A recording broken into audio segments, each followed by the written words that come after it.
Did you find Kirkhoff? I can't find Mark anywhere. We're in his home field here at the halls of Northeastern High School, and I can't find Kirkhoff. So I don't know if we ought to put out a silver alert or what we should do. A silver alert. That's a good idea. Oh man. We'll call later and get a silver alert put out for it. Well, welcome to Nightline. Today we've got some interesting things we're going to be talking about. First of all, and utmost, everybody here at Nightline, we would like to wish everybody a very Merry Christmas, Happy Holidays, however you celebrate it. We just wish everybody to be safe and keep watching us and have a wonderful time and eat some good ham and turkey. And whatever your choice of turkey Christmas dinner is, you have it and eat a lot of it. Spend time with your family and your friends. That's what it's about this time of year. And so with that, we'll be taking a break, Jay. Yeah, we're going to take 3 weeks. We'll take 3 weeks off. We need to recharge our batteries. Two Old Guys production is going to shut down for a couple of weeks here. Yeah, because we're no longer the Ever Ready Bunny. I'll tell you that. Oh, well, anyway, I'm Jerry Middleton and Rick Fletcher. Rick, we did a first. Yes, we did. We did a live stream of wrestling last week, and I'm telling you, viewership was huge. Well, it was exciting, Jerry. I mean, I've never been to a high school wrestling meet, okay? And I was just amazed at, how exciting it was. There was a good crowd there, too. Yes. It wasn't just parents and family members. There was a very good crowd there. And they were loud, all right? That gym over there, it's in the auxiliary gym, is where they have their meets here at the high school. And you can hear everybody yelling. Oh, yeah. And so with wrestling, it's an individual sport and a team sport, which is, unusual for sports. But it is, you have individuals wrestling, and they add points for the team victories. So, well, and a big shout out to Rick, was running the camera for the broadcast and did a great job with that. And we brought in a special analyst, Dwayne White, which did a fantastic job. I'm telling you folks, if you haven't seen that live stream of the wrestling meet, go check it out on YouTube or Facebook or wherever you can find it, because Dwayne, I'm excited for doing another one. Dwayne, I learned a lot just sitting there listening to Dwayne about wrestling than I ever knew. And he was great. He was explaining all these things going on on the mat, some of the different techniques that the wrestlers are using. He's worked a lot with the youth wrestling program at Northeastern, and he knows a lot of these kids that are wrestling right now. He's been coaching them since they were younger, a lot of them. So go see that live stream. I was very excited to watch that, and it was just, the atmosphere was great. Yes, it was. I just, it's like, it's hard to explain. If you get a chance, I think there's a couple more home meets. Yes. To me, wrestling's unusual. They have dual meets, which I guess, according to Coach Corey Baker, they're few and far between. Yes. Like this morning, again, we're doing this on a Saturday morning. They're in Union City this morning at a Super 6. And what my understanding is, the wrestlers will have a chance to wrestle not just once, but 5 times. That's going to be to me, that would be a long day. Oh my goodness. You saw just doing one match, 3 2-minute periods, the energy expended by these wrestlers. Now take that by 5 times, the potential for 6 minutes of wrestling. It's constant moving, constant strenuous activity, trying to roll your, I don't know the terms, I'm still learning the terms. We're going to get Dwayne back on here again. Okay? Yeah, we should bring him in for a nightline or something, and just talk a little bit about wrestling, the different moves and so forth. Yeah, good idea. It's very enlightening, but to do these moves, a wrestler will expend a lot of energy. So, but it was great, and we're happy bring it on the live stream, and hopefully we can do it again. You can catch that if you just go to YouTube and then go to the search bar and type in My Team Live TV, and it will bring up all the broadcasts that's been on there, and then you can just click on it and keep adding to our viewership totals. Yeah, so let me mention a couple names, okay? Heather Crowe. Yes. She wrestles at 106, and she's only a freshman, and according to Dwayne, she has big aspirations. He mentioned Olympic aspirations, okay? And when I was watching her, I didn't realize wrestling was technical. It's not just brute strength and quickness and athleticism. You know, that helps. You got to have all that, okay? You got to be physically ready to partake. But the technical aspect of that was just, to me, it was amazing. Yes. And how that goes. And that's where Dwayne was great in just explaining that as we were watching that. So, and Jackson Ramsay. Yes. We awarded a Reese's Peanut Butter Cup Wrestler of the Night. That was and that was history, because that's the first one ever. First one ever. And Jackson Ramsay, he's a senior. I believe he's a 126 is his weight class. 126, 132, yeah, something like that. There's 14, what we learned from Corey, 14 different weight classes. So it was fun, and it's exciting to watch these things. And the coaches on the sideline, Yep. they're very involved. You know, they don't just sit in their chairs. Like Corey was telling us when we did that Knights of the Round Table with him, coaches don't sit in the chair. No. Chairs are just there for looks, and you can see that. So get a chance, go out to a meet. Now the next time, Jerry, when there's a wrestling match, I want to see the heavyweights. Yes. We didn't get to see the heavyweights wrestle because there was a forfeit in the Yeah. heavyweight division, so we didn't get to see that. So our understanding is Calvin Berhalter is the heavyweight for the Knights wrestling team, and we've heard a lot of good things Yes. about Calvin. So looking forward to seeing those guys out there, the big guys. I agree. Compare them to the little, the smaller weight classes. It's a lot of fun, and there's a lot that goes into it. So you can see my excitement with it. It's Well, it was great. fun. And we had it set up. It looked like, somebody told us it looked like the Big Ten Network. Oh yeah. With our game day table set up and all this stuff. So it was great. Well, Old Guys Production has made some progress over the last couple of years. Yes, we have. And since Kirchhoff in here, look at all the money we're saving. And we don't have to pay his salary today. Well, let's move on to girls basketball. Yeah, again, young team, inconsistencies, Yeah. and that's to be expected. And so on Tuesday night, last Tuesday, they played National Trail, and they beat National Trail. And National Trail is a good ball club. They are. They had some good players on. We saw them, The Jackson girl is. Yeah, they really well. They're going to win some ball games over where they play. Yeah. But they're not a team to be sneezed at. They had some good ball players, and we were able to come out and fell down early. Yep. But we're able to fight back and ended up winning by 8 or 9 points. And Marissa Cates 7 of 7 from the free throw line in the fourth.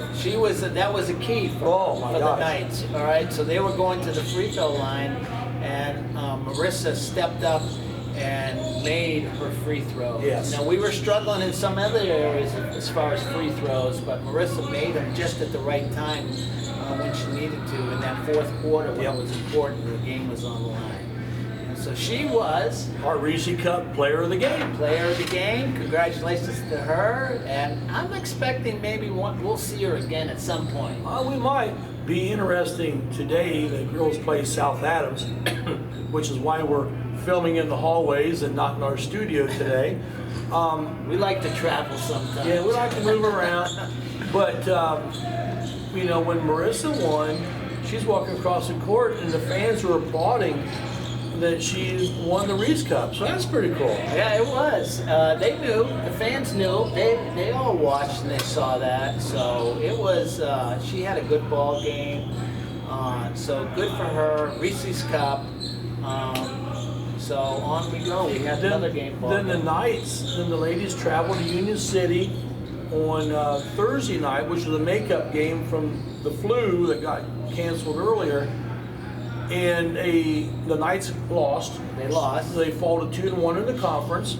But the Indians made a big run at the end of the second quarter, and the Knights just never really bounced back from that. It was a tough way to bounce back. So that in that game, Jerry, what I'm going to say is that you saw some of those inconsistencies.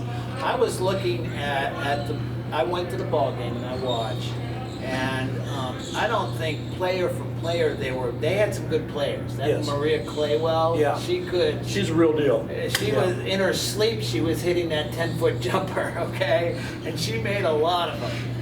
But other than that, I think we matched up pretty well. But we just saw some inconsistencies that you get with a young ball club. Now, credit to the girls. Patty Mastriano scored 20 points, and a lot of those points were down in the paint. That's good. And what happens when that when she does that? She'll pop out for a three every once in a while. She can shoot. I've seen her shoot. She can shoot, and she did hit a three. But she got the bulk of her points down in the paint, and at 6'2", that's where you want to be right there. So hey, they're 2-1. They got another chance today. Well, the thing is, I think also with the girls so far is they've won the games that everybody thought they would win. Right. They were in two of the games that everybody thought was a toss-up. Yeah. And you're talking, a shot here, a shot there, and it's a difference. And then the games that they thought they would probably lose, they lost. Yeah. But it wasn't by some big margin. Right. I think today's game against who's South Adams. We've never seen South Adams, but in looking at their schedule and who they play, maybe this could be a game that you could be in. All right, if you play well. So we'll see what happens. Well, I talked to my wife, who is a South Adams graduate. She's a Starfire. Alumni, a Starfire. What a Starfire is she goes, I don't have a clue. And she said, I did wear the mascot uniform for a few games. So anyway. Who knows what a Starfire is? Who knows what it is? Maybe we'll find out today. South Adams, they have good athletic programs. They're very competitive. So boys basketball played at Eastern Hancock last night in a highly anticipated ball game. Exactly. And it pretty much lived up to the expectations. Yeah, the Knights fell down in the second quarter, was what killed the Knights last night. They were outscored, I believe it was like 20 or 22-6 or something like that. And so that put them down by 12 at half. Yeah. They fought back. It hung around that 8-point, 7-point, 6-point area. At one point, they were able to get it down to 2, so they were fighting back, but all of a sudden, 3 points were raining down from that Eastern Hancock team. Well, I know in talking to Coach Ross earlier this morning, he said turnovers really hurt the Knights. A lot of unforced errors. Yeah, and he also stressed defense and turnovers. A couple of things that we're good at. We're good. We're a good defensive team. We just have to, get squared up in that end. And then the Knights lost by 4. And Eastern Hancock is a very good team. Yes. All right, and they're going to be a sectional opponent. We'll probably play them games 1 or game 2. Or game 3. We'll see them eventually. Eventually. That's our thought. Yeah. We don't want to get ahead of ourselves, but they've been a good team. They're well coached. Their coach has been around for quite a while too. So they're going to be, a sectional opponent. So the Knights stand 2-2. They've won the games that they're supposed to win, and have lost close games to a couple of tough opponents. Yep. And they got some tough games coming up, Jerry. Tuesday night, we'll be here on My Team Live with a boys game. In fact, let's just go over our broadcast schedule. Because it's going to be busy here. It's busy Even though week. we're taking some time off, it doesn't mean we're just resting here. So Tuesday, the boys are home against Blackford, and supposedly Brent said Blackford's ranked. Yeah. Number 9. I did see a. So that could be an interesting ball game, and that's Tuesday, and JV starts at 6 o'clock, and you can catch the broadcast on My Team Live TV. If you cannot be here, if you can be here, we really would like to have you here at the ball game. Yeah, you're going to see a great ball game with Blackford coming to town. They are, I think they're a regional champion from last year, or at least I know they won their sectional. Yeah. So we expect that to be a tough opponent. So come on out to the ball game. If not, you can catch the 2 old guys on the broadcast, and you can always watch it after. Anyway. Always watch it after. We like that, and thumbs up. Yeah. So on Wednesday we'll have girls basketball, and that's against Hagerstown. So that's a conference opponent. That'd be a 6:30 JV start, 2 quarters, and then the varsity to follow as usual. So that's a big one. I mean, I think if the girls do what they should do, and being realistic, they should finish 2nd or 3rd in the conference. Yeah, and that game is a conference game, and we feel that it's a potentially winnable game as long as the girls come out and play their game and they can clean up some of these inconsistencies. And then Friday, who's coming to town? Those dreaded Shenandoah Raiders. Those Raiders from Shenandoah. You know, they're coming, and we know the history. They've been a thorn in our side for 2 sectionals. Yeah, and my guess is they probably want to continue to be that way. I'm sure they do. Yeah. So. And I'm sure that we want to send the Raiders home with their tails between their legs. We'd like to try, so come on out. That'll be a good game. I expect probably a big crowd for both of these games for the boys. And that's a 6 o'clock JV start. And once again, we'll have that on My Team Live TV. If you cannot be there, or if you can be there, great. And then go home and watch the game and get all the insight that we offer. So it's an exciting week coming up for both the boys and girls. There's a lot going on. And even after that, on the boys' side, they have a tough Christmas tournament. There's no rest for these guys. No, there's no Christmas. There's no rest. No. So on the 23rd, they will be playing at Delta in a tournament. And I know in the past we previously said that we would be broadcasting that, but due to circumstances unforeseen to us and unforeseen to our crew and so forth, that 99.9% we will not be broadcasting it, but there is always that slim possibility. If so, we'll let you know. Yeah, we'll let you know. But it's at Delta High School, so it's within driving distance. It's only up there in Muncie. A lot of times the boys would go like 2 to 3 hours away to do a tournament, 2-day tournament at Christmas time. But if you want to see some good basketball, get up to that Delta High School and go see the boys on the 23rd of December. That's 2 days before Christmas. JV starts at 10, and I think the boys are at 11:30. 11:30. So get there if you can for the JV game at 10 o'clock and the varsity to follow. They're playing Chittard, is what I understand in that first game. Which will be a good ball club. Good ball club, so another good test for the Knights. And if they win that, they play either Delta or Belmont. Yep. And these are all schools that are bigger than I think they're all 3A schools. So that's what Brent Ross tries to do in these tournaments, is get good competition. Well, if you don't play good competition, you'll never get better. Yeah. So that's what he's gearing up for the rest of our season. And to look a little further down the road, December 29th, it doesn't get any easier. Lapel comes to town. Lapel comes to town, and they have a championship pedigree, if I believe. Yeah, they won the state. So, that's what's coming to town. So that's what's ahead for the Knights boys basketball. They're 2-2. They got a good team. They're going to be competitive. We believe they're going to be there in the end.